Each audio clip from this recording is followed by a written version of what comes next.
ce matin. Merci pour ton amour infini. Merci de venir nous apporter la parole ce matin.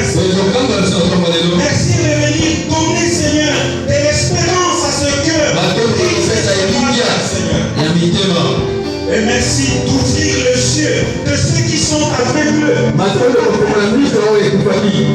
Merci d'ouvrir nos yeux pour que nous voyons tel que toi tu. Et je prends contrôle, Seigneur, de ces lieux. Je voudrais que ton esprit domine, Seieur. Et qu'aucune autre puissance de l'ennemi n'ait de l'influence sur nous. Merci pour ta grâce, Jésus. Merci pour ta présence, Seigneur. Tu vas toucher un cœur ce matin. Tu vas manifester ta bonté à un cœur ce matin. Laisse que ta parole, qui est esprit et vie, que cette parole apporte la vie, Seigneur. Que ta parole apporte la vie, Seigneur. Que ta parole qui est la lumière. Que cette lumière chasse les ténèbres. Au nom de Jésus. Au nom de Jésus. Amen. Amen. On peut se mettre.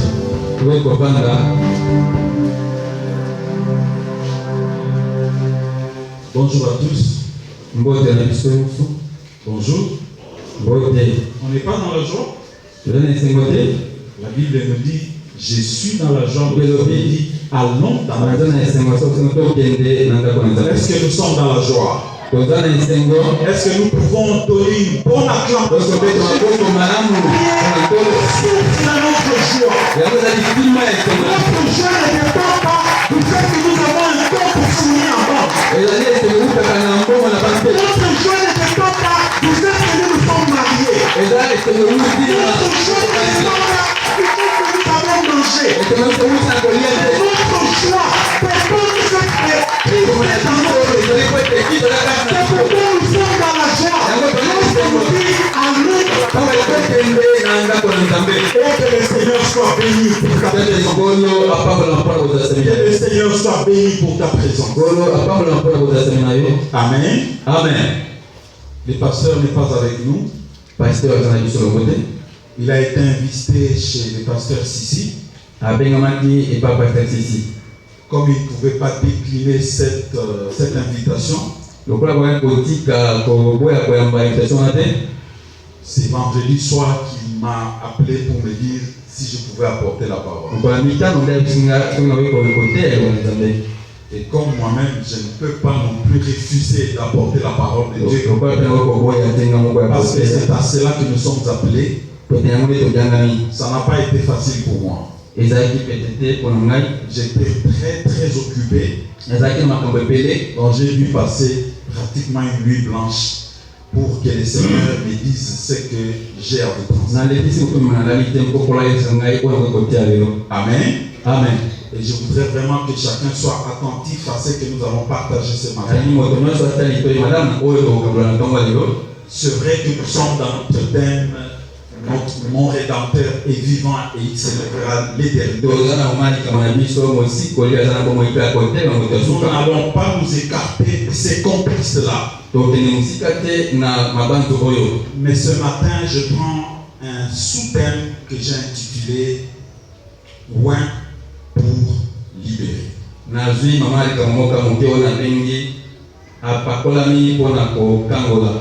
Oint pour libérer. Nous allons mettre debout pour lire la parole de Dieu. Nous sommes dans l'évangile selon Luc. Je vais lire du 16e au 19e verset. Chapitre 4.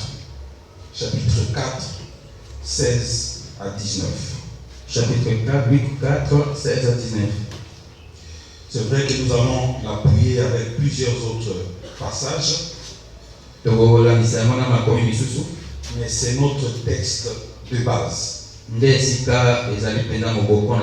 Luc chapitre 4, 16 à 19. Amen. Jésus revient à Nazareth où il a été élevé. Et selon sa coutume, il entra dans la synagogue le jour du sabbat. Il se leva pour faire la lecture et on lui remit le livre du prophète Ésaïe. L'ayant déroulé, il trouva l'endroit où il était écrit: L'Esprit du Seigneur est sur moi, parce qu'il m'a oint pour annoncer une bonne nouvelle aux pauvres. Il m'a envoyé pour guérir ceux qui ont le cœur brisé, pour proclamer aux captifs la délivrance et aux aveugles le recouvrement de la vue, pour renvoyer libres les opprimés, pour publier une année de grâce du Seigneur. Amen. Amen. Reprenons nos places. Comme je l'ai dit, notre sous-thème c'est oint pour libérer. Et je vais articuler mes propos en 3 petits sous-points. Je vais d'abord parler de l'onction dans les contextes bibliques sans entrer dans trop de détails, mais focaliser sur notre passage.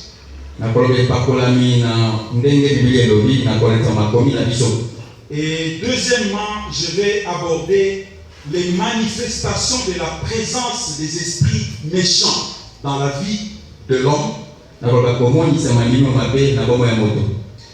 Et je vais terminer, avant qu'on puisse prier, par pourquoi Jésus oint ses disciples.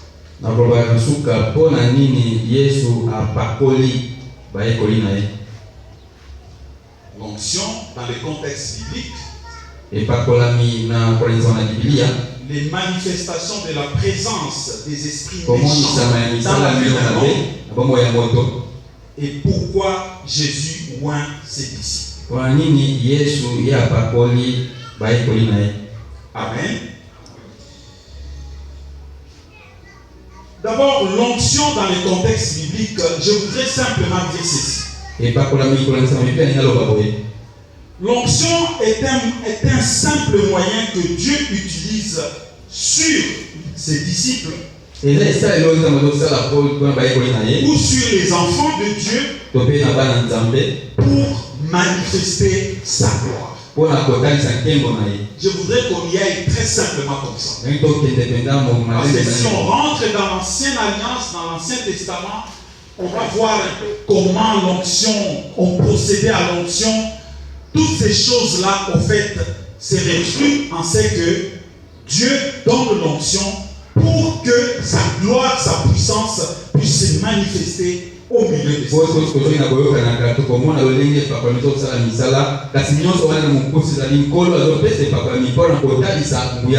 Et comme Jésus est venu pour accomplir la loi,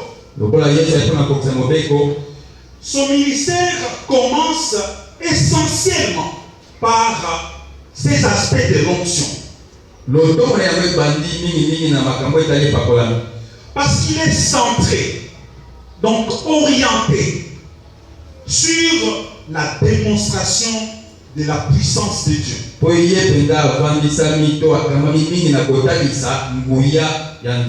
Parce que nous le savons, la Bible nous dit dans l'épître, la première épître de Jean, que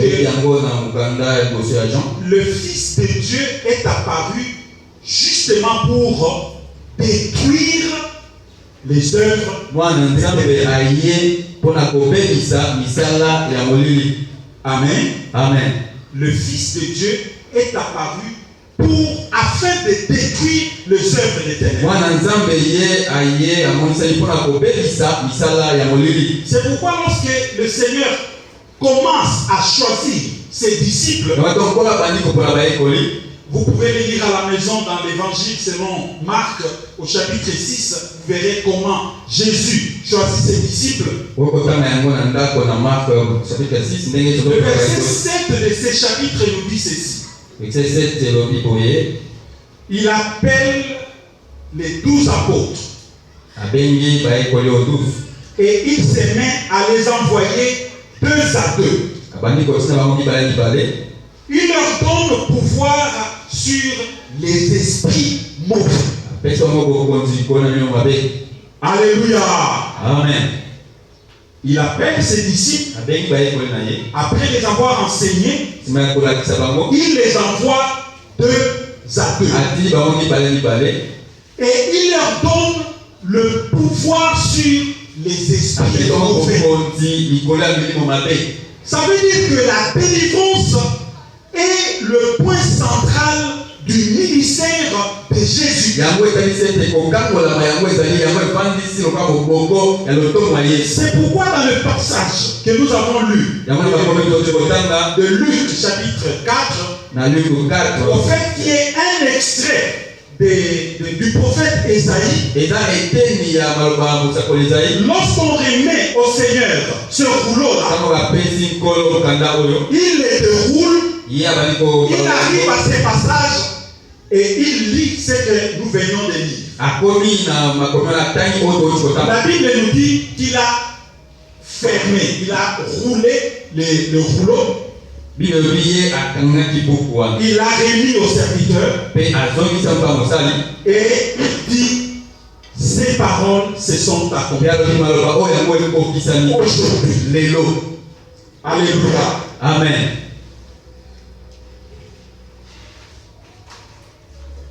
C'est vrai, notre doctrine des assemblées de Dieu, souvent, nous ne mettons pas beaucoup d'emphase ou beaucoup d'insistance sur la délivrance. Nous sommes d'accord? Vous êtes d'accord avec moi? Et parfois nous laissons aux gens, je peux appeler charlatans, procéder à ces ministères de délivrance. Alors que la délivrance, c'est le point central, le point même essentiel du ministère de Jésus.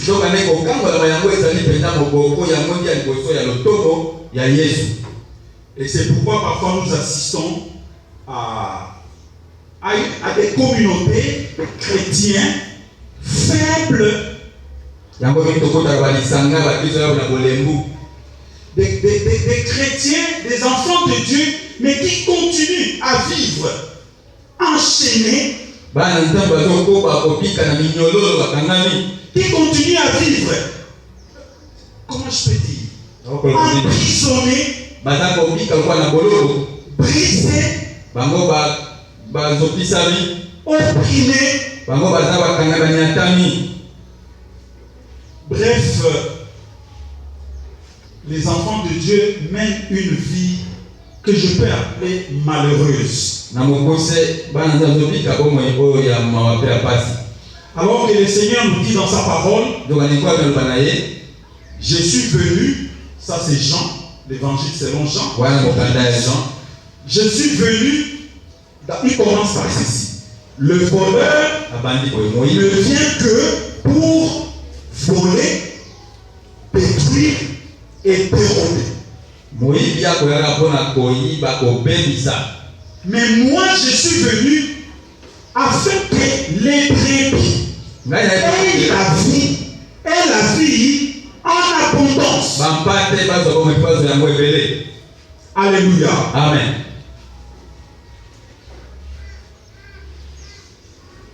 Je suis venu pour que les brebis aient la vie et une vie en abondance. Ne prenons pas l'abondance ici dans le sens d'avoir des millions de dollars. Parce qu'il y a des gens qui ont des milliers de dollars mais qui n'ont pas de paix. Parce que le royaume de Dieu ne consiste pas à manger, à boire, à s'habiller ou à avoir de l'argent. Mais le royaume de Dieu, c'est la justice, la paix donnée par le Saint-Esprit.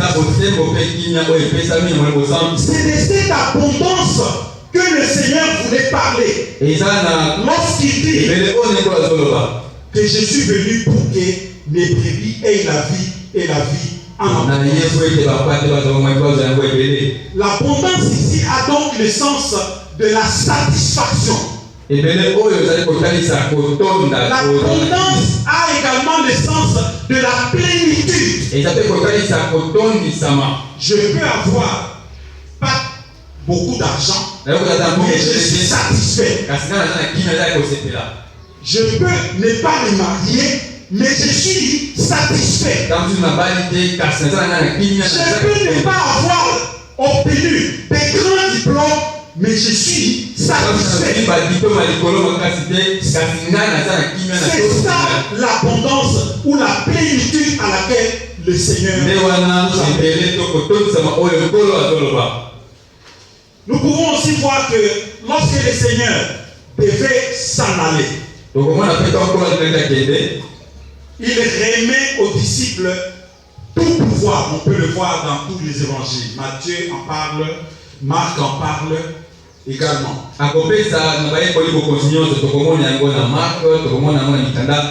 Tout pouvoir a été donné. Et il demande aux disciples de partir.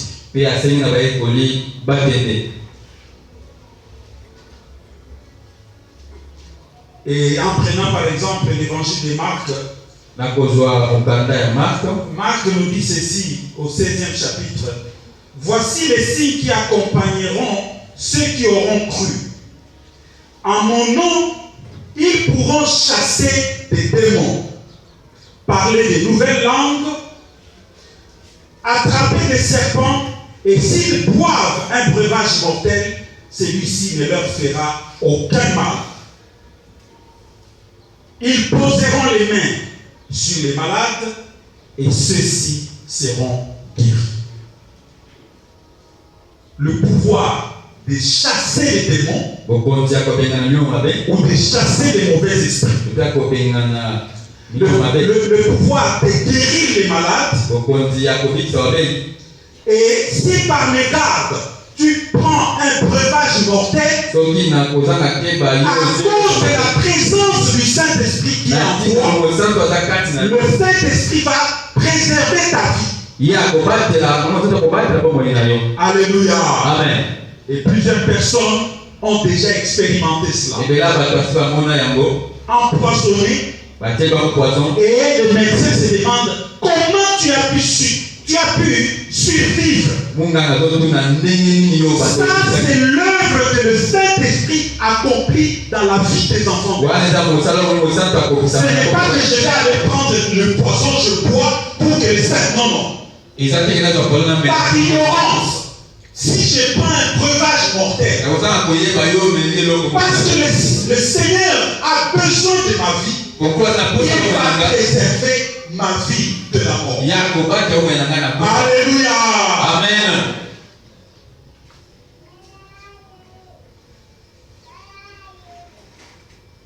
Et nous pouvons très bien le voir si nous revenons à notre texte de base de Luc chapitre 4.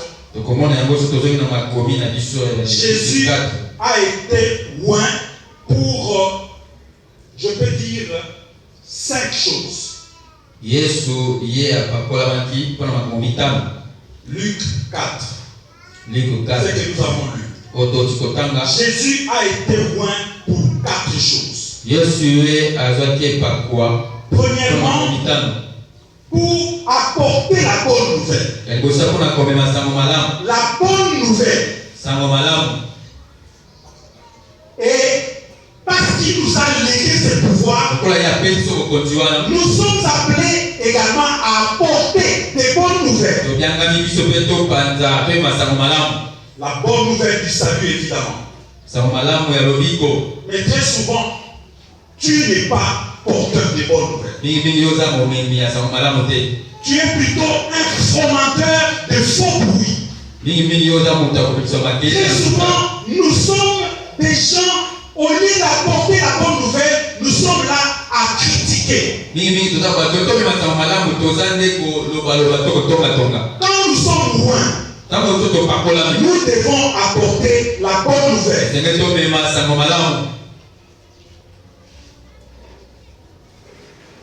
Et d'ailleurs, je crois que c'est dans Proverbes, je ne me souviens plus du passage, le livre des Proverbes nous dit, c'est malheureux une personne qui sème, je ne sais pas le dire exactement, qui sème le trouble entre frères. Quand tu arrives quelque part, est-ce que tu es un conciliateur ou bien un semeur de trouble? Parce que nous sommes loin pour apporter la bonne nouvelle. Deuxièmement, Christ a été loin pour annoncer aux prisonniers la liberté. Et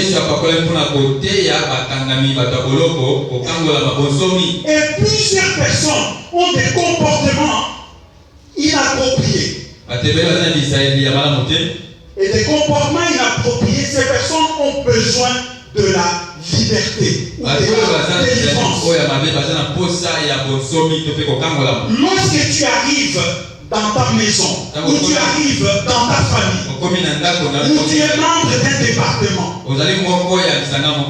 ta présence, c'est pour libérer ou bien c'est pour continuer à enchaîner des gens dans des comportements qui n'honorent pas Dieu.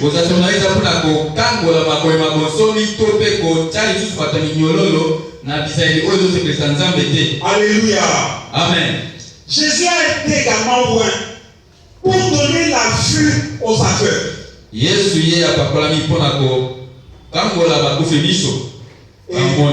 Et effectivement, beaucoup de gens sont aveuglés. Aveuglés par les désirs de la chair. Aveuglés même lorsqu'ils lisent les Écritures, ils ne peuvent pas comprendre. C'est pourquoi lorsque le Seigneur rencontre les disciples d'Emmaüs, on a déjà Jésus commence à leur parler de tout ce qui s'était passé. Mais la Bible nous dit que leurs yeux ne comprenaient pas et ne voyaient pas qu'il s'agissait du Seigneur.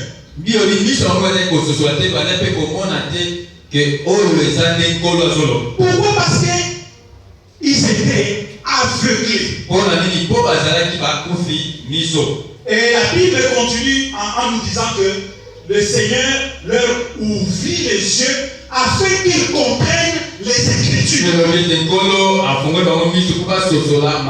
Parce que cette parole, nous ne pouvons pas la comprendre parce que nous avons fait la licence. Nous ne pouvons pas la comprendre parce que nous avons fait les graduats. Nous ne pouvons pas la comprendre parce que nous avons fait une maîtrise quelconque. Nous ne la comprenons pas parce que nous sommes allés à l'Institut biblique. Mais c'est le Saint-Esprit qui nous donne la capacité de comprendre les Écritures. Alors quand nous comprenons les Écritures, nous allons agir selon ce que les Écritures disent. Alléluia. Amen. Que le Seigneur ouvre les yeux de quelqu'un seul pour qu'il puisse comprendre les Écritures. Parce que nous sommes loin pour cela. Afin de donner la vue aux aveugles.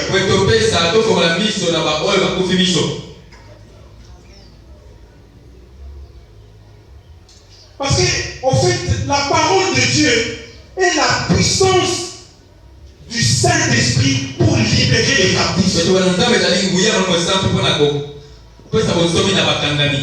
Lorsque nous associons la parole de Dieu et la puissance du Saint-Esprit, ces deux éléments ont le pouvoir de nous donner le discernement. Et quand nous avons le discernement, nous pouvons donner une bonne appréciation sur certains événements. Nous pouvons même dépenser certaines situations. Heureusement que le Seigneur m'avait éclairé.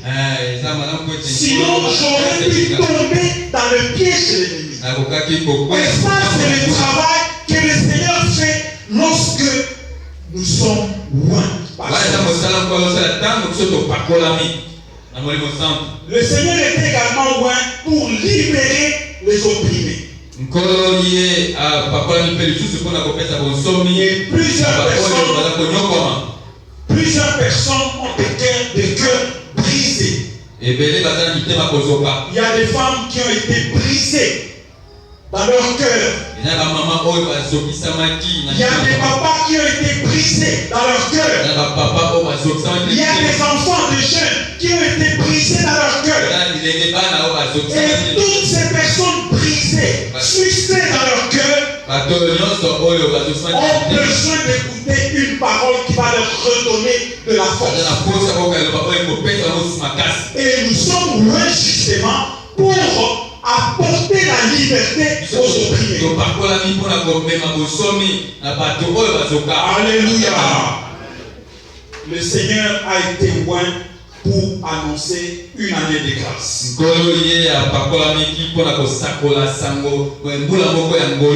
Alléluia. Amen. Vous voyez, lorsque le Seigneur lit ces passages, et il déclare: ces paroles de l'écriture se sont accomplies aujourd'hui. Pour matérialiser ce qu'il venait de dire, ou ce qu'il a lu lorsqu'il était dans la synagogue. Le récit de Luc 4 continue. Et quand nous arrivons au verset 40, écoutez ce que la Bible nous dit.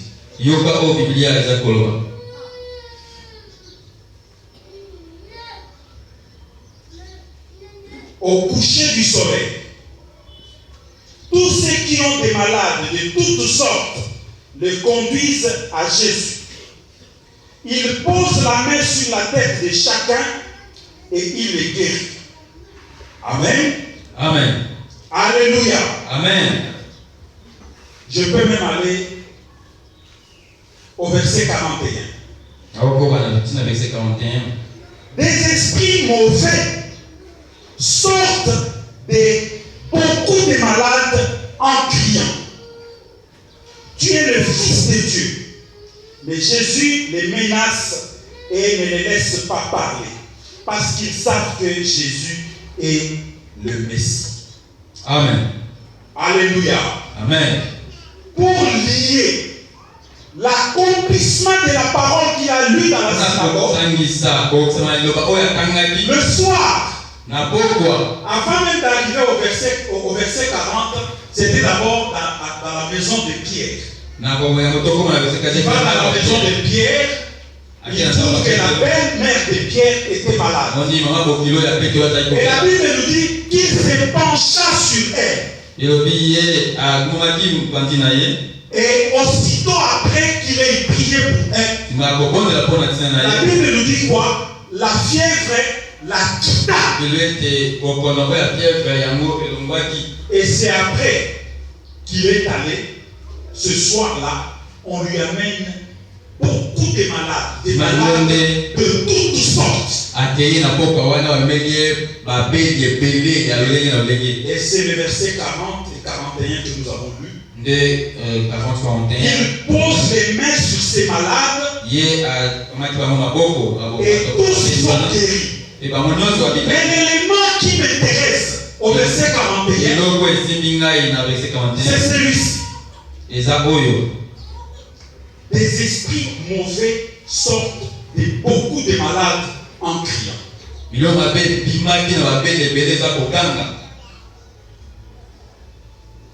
Alléluia. Amen. Je voudrais que quelqu'un m'écoute seulement.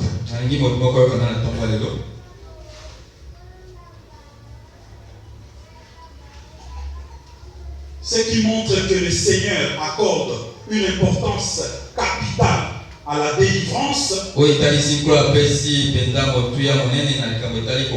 à la liberté de ses disciples, c'est qu'il commence par démontrer ce qu'il a lu. Il a l'Esprit du Seigneur là pour libérer les captifs, pour donner la vue aux aveugles, pour donner de la paix au cœur brisé, et pour guérir les malades. Et vous savez, parfois, nous regardons, mais sans voir. Nous regardons, mais nous ne voyons pas. Il y a beaucoup d'aveugles au milieu de nous. Il y a beaucoup de malades au milieu de nous. Il y a beaucoup d'opprimés au milieu de nous. Nous regardons sans voir. À quoi alors nous sert l'onction?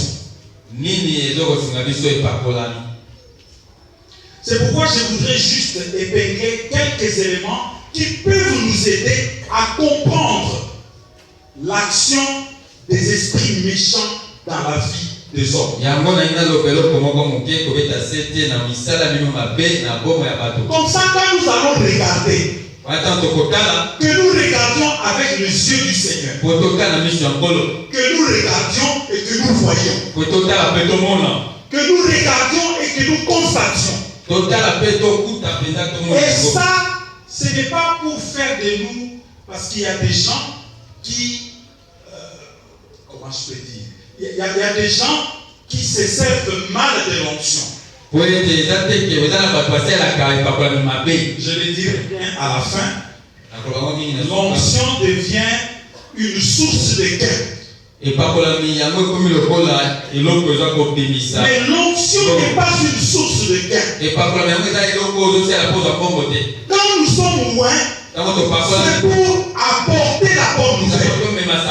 Quand nous sommes loin, c'est pour libérer les captifs. Quand nous sommes loin, c'est pour donner la vue aux aveugles.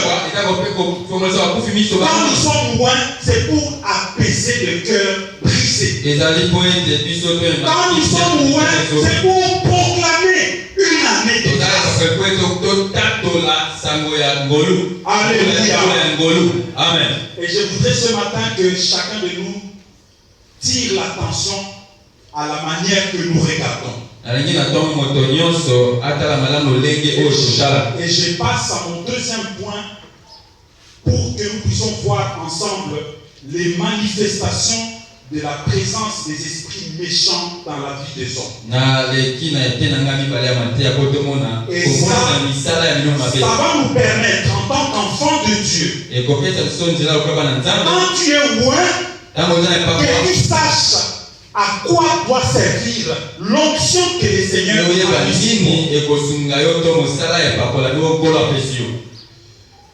Pour comprendre certains comportements ou certains agissements ou même certains états, nous pouvons dire qu'il y a des agissements, des états ou de comportements qui sont dictés par les esprits mauvais. Alléluia. Amen. Vous allez vous demander, papa bienvenue ce matin, qu'est-ce qui se passe avec les esprits méchants? La Bible nous dit ceci. Nous n'avons pas à lutter contre la chair et le sang, mais contre les esprits méchants.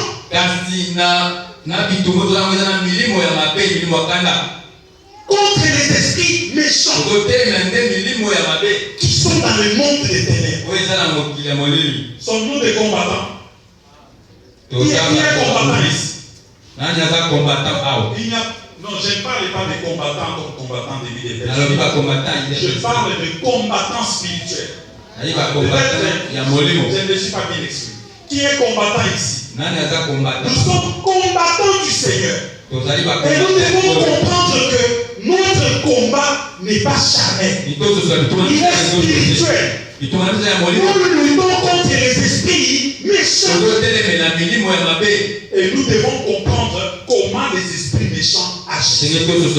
Parce que si tu ne comprends pas comment l'ennemi agit, tu ne sauras pas comment le combattre. Et il n'y a que le Saint-Esprit qui peut nous donner l'intelligence pour comprendre que ça, ce n'est plus normal. Ce sont les esprits méchants. Alléluia. Amen.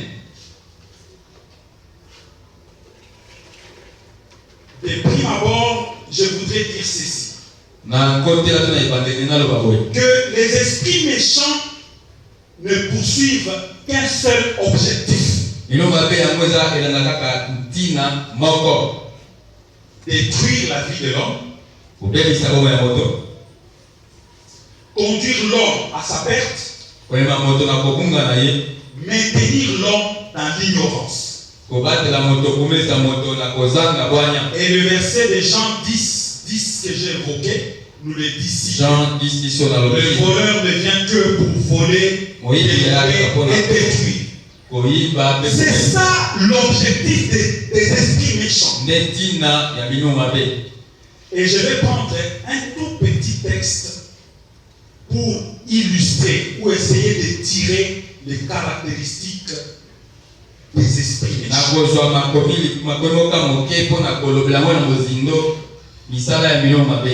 Je suis dans Marc chapitre 5. Marc chapitre 5. Marc 5.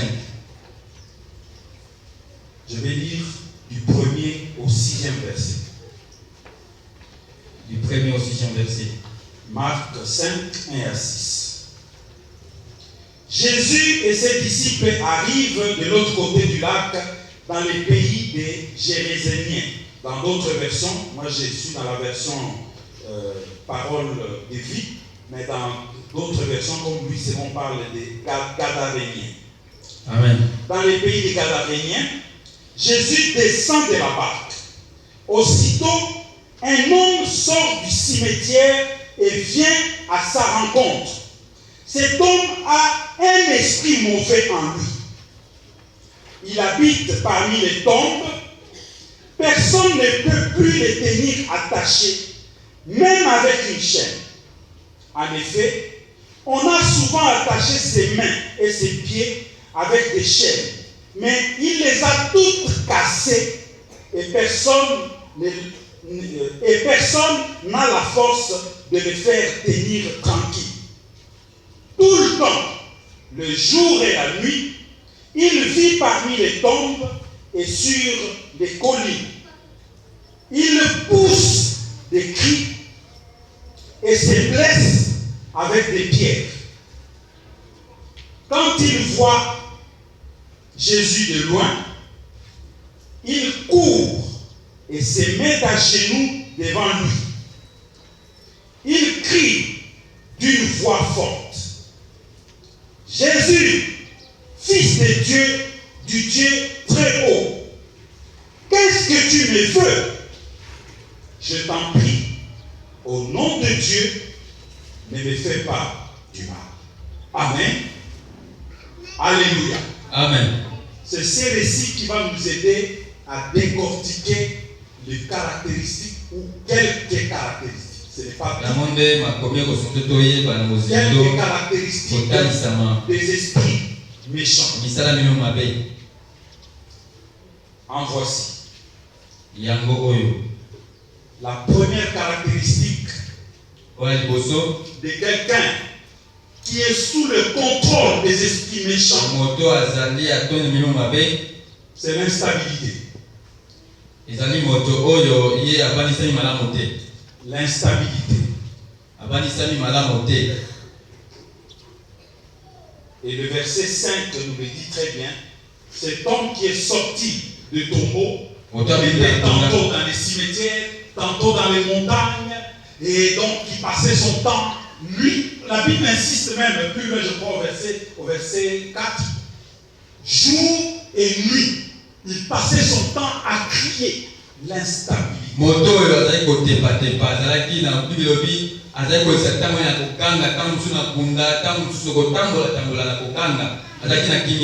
Les esprits méchants rendent l'homme instable. Les esprits méchants ne vont pas te permettre de t'organiser.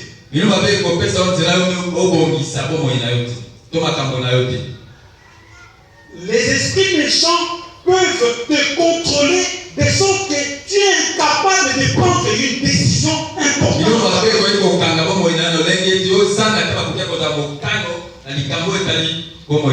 Les esprits méchants peuvent te contrôler de sorte que tu es incapable de pouvoir faire un choix. Le choix d'un travail, le choix d'un homme ou d'une femme, le choix des études. Tu ne sais pas exactement quoi faire.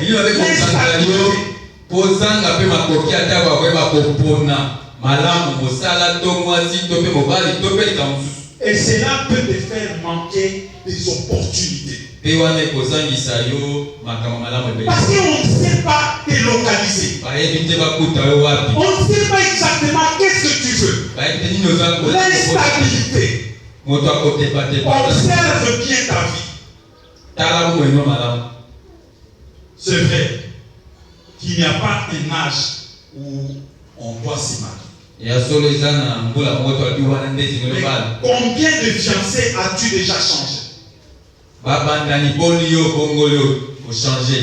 Instable à faire un choix. Instable à rester à un endroit. Quelqu'un, c'est comme s'il y a des mouches qui te piquent. Tu ne peux pas rester sur place. Tu es tantôt ici, tu es tantôt là-bas. Cette instabilité peut être causée par des esprits méchants. Alléluia. Ce matin, je voudrais que chacun de nous puissions faire des diagnostics. Et ça va nous permettre, quand nous prions, de nous lever contre les esprits méchants qui sont dans le monde des ténèbres. Alléluia. Amen.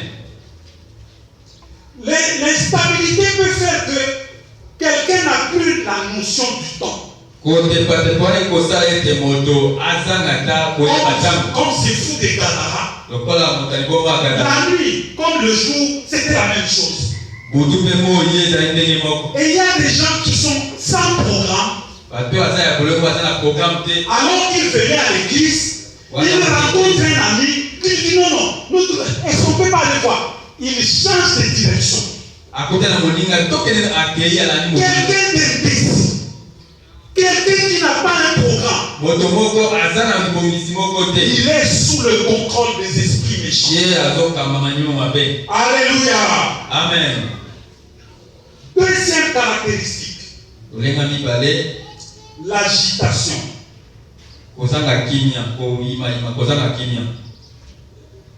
L'agitation, que je peux appeler agitation suicidaire. Et disons, l'inverse de l'agitation, c'est également le calme suicidaire.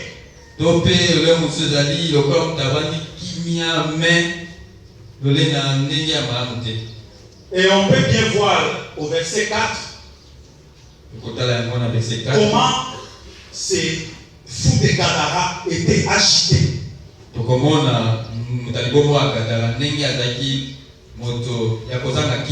Les esprits méchants rendent certaines personnes non maîtrisables.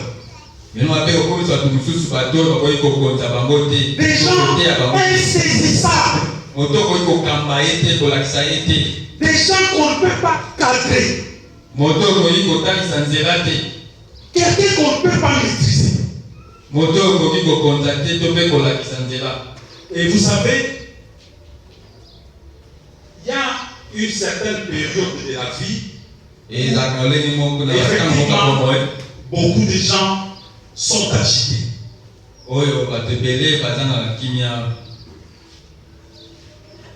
Et les scientifiques ont appelé ça adolescence. Lorsque les enfants atteignent 14, 15 ans, 16 ans, il y a des parents ici, il y a des enfants qui commencent l'agitation. Et par contre, il y en a d'autres, bon, cette période passe tranquillement, inaperçue. Mais ce que je voudrais attirer comme attention à nous qui sommes parents, ou même à ceux qui sont enfants, c'est une période pendant laquelle parfois il y a des enfants qui sont sous le contrôle des esprits méchants.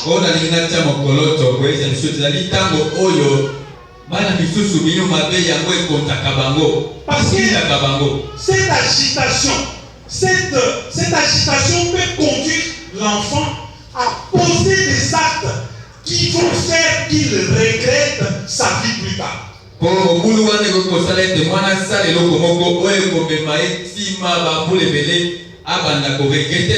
Et si nous ne sommes pas en présence du Seigneur pour recadrer l'enfant, il y a beaucoup d'enfants qui ont gâché leur vie pendant cette période. Il y a beaucoup de jeunes garçons qui se sont retrouvés pères alors qu'ils n'ont pas voulu à cause de cette période.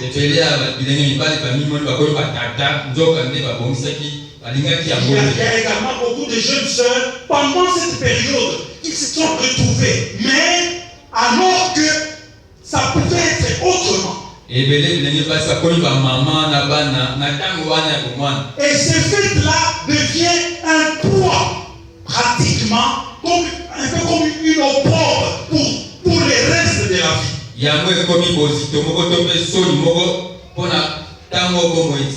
Donc vous voyez, comme je l'ai dit, l'objectif des esprits méchants, c'est de détruire. L'objectif des esprits méchants dans la vie, c'est de vous garder opprimés, emprisonnés. C'est le fait que vous ne puissiez pas avancer.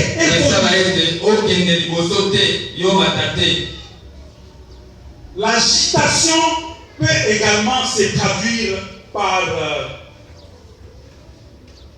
le fait que pendant cette période, l'enfant a yoké la camoufle de mon côté. Amen. A yoké la camoufle. Au fait, l'enfant est animé par des esprits méchants. Si j'en parle, c'est pour que nous puissions donner une réponse appropriée à ce que nous voyons. Alléluia. Amen. Et l'agitation peut faire que quelqu'un, lorsque il s'énerve, je pense que vous avez déjà entendu dire des choses, par exemple, Soka Siliki, Akoba Lokola Ibanga. Vous avez déjà entendu ça? Quelqu'un, Soka Siliki, homme comme femme, il devient dur. Il devient quelqu'un qu'on ne peut plus saisir. Comme le fou de Gadara. Insaisissable.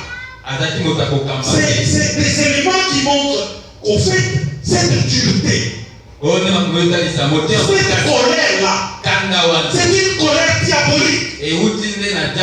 C'est provoqué, soutenu par des esprits méchants.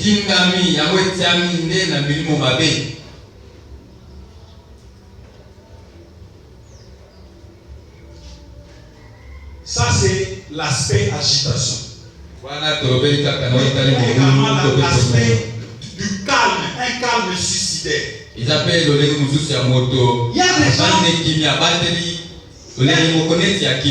Il y a des gens, par exemple, pour leur honneur, il y a des beaux-frères qui ont couché avec leurs belles-sœurs.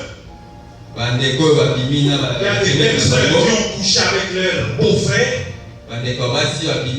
Et parfois, il y a eu des traces. Un enfant est né. La personne qui est victime, tellement qu'elle veut garder son honneur, ou la personne qui a victimisé, pour garder son honneur, il veut garder cette histoire-là secrète. Et la personne va commencer à souffrir de cette situation. Il y a quelques temps en arrière, j'ai connu un frère très aîné. Il était même responsable dans la communauté. Lorsqu'ils se sont mariés, sa femme avait traîné pour mettre au monde. Il vivait avec sa belle-sœur, dont la petite sœur de sa femme dans la maison.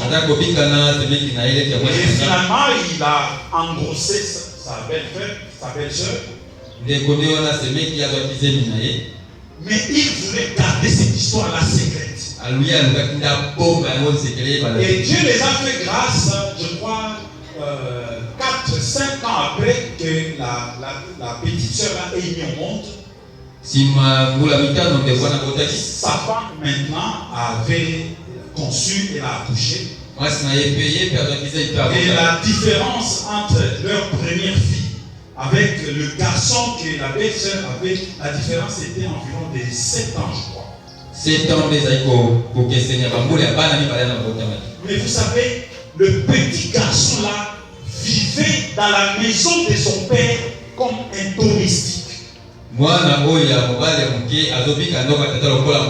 Pourquoi? Parce qu'on avait tellement traumatisé la maman de ce petit garçon qu'on avait